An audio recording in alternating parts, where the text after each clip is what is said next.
La présidente sud-coréenne a présenté ses excuses personnelles aux familles des 300 morts et disparus du naufrage du ferry. Elle s'est rendue au mémorial dressé dans le parc Hwarong à Ansan, une ville de la banlieue de Séoul. Il y a 2 jours, le Premier ministre a offert de démissionner, le gouvernement sud-coréen ayant fait l'objet de vives critiques de la part des familles qui imputent notamment le naufrage à l'insuffisance des normes de sécurité en mer et dénoncent la mobilisation tardive des secours et la corruption des fonctionnaires. Je dois présenter des excuses pour avoir été incapable de prévenir cet accident et pour l'insuffisance des premiers secours.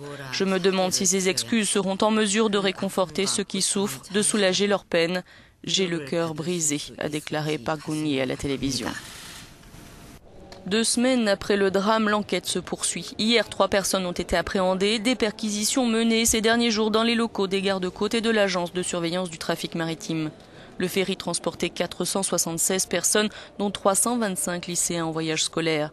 Ils étaient originaires de la même école à Ansan. Seuls 75 élèves ont été secourus.